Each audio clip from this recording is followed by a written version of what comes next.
ఈ క్వశ్చన్ చూడండి.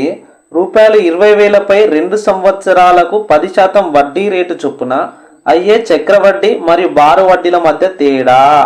చూడండి క్వశ్చను, చక్రవడ్డీ మరియు బారు వడ్డీల మధ్య తేడా మీద ఖచ్చితంగా టెట్లో క్వశ్చన్ అడుగుతున్నాడు. కాబట్టి 1 సంవత్సరానికి అడగడు, 1 సంవత్సరానికి వ్యత్యాసం 0, కానీ 2 సంవత్సరాల మీద ఖచ్చితంగా అడుగుతున్నాడు. ఈ ఫార్ములా చెప్తా, దీన్ని గుర్తుపెట్టుకోండి. ఖచ్చితంగా ఈ ఫార్ములా అందరికీ గుర్తుండాలి.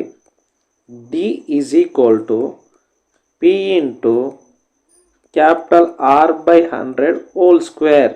D అంటే డిఫరెన్స్, P అంటే ప్రిన్సిపల్, R అంటే రేట్ ఆఫ్ ఇంట్రెస్ట్. ప్రిన్సిపల్ ఎంత? 20,000. రేట్ ఆఫ్ ఇంట్రెస్ట్ ఎంత? 10/100 హోల్ స్క్వేర్. 20,000. ఇక్కడ చూడండి, క్యాన్సిల్ ఇద్దాం. 0కి 0 క్యాన్సిల్. 1/10 కదా, 1/10 హోల్ స్క్వేర్. 20,000 1/10 అంటే 100. ఎందుకు 100 అంటే 10 స్క్వేర్ ఉంది కాబట్టి. క్యాన్సిల్ ఇద్దాం. చూడండి, 2 0లకు 2 0లు క్యాన్సిల్.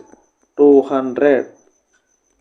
చూడండి, 2 సంవత్సరాలకు చక్రవడ్డీ బారు వడ్డీల మధ్య తేడా 200. అయితే ఇలాంటి క్వశ్చన్ మీకు ఒకటి ఇస్తా, దీని ఆన్సర్ కామెంట్ చేయండి. రూపాయలు 10,000పై 2 సంవత్సరాలకు 8% వడ్డీ రేటు చొప్పున అయ్యే చక్రవడ్డీ మరియు బారు వడ్డీల మధ్య తేడా. ఈ క్వశ్చన్కి ఆన్సర్ చేసి కామెంట్ చేయండి. ఇలాంటి మంచి వీడియోస్ కోసం అయితే మన ఛానల్ ఫాలో అవ్వండి. Thank you.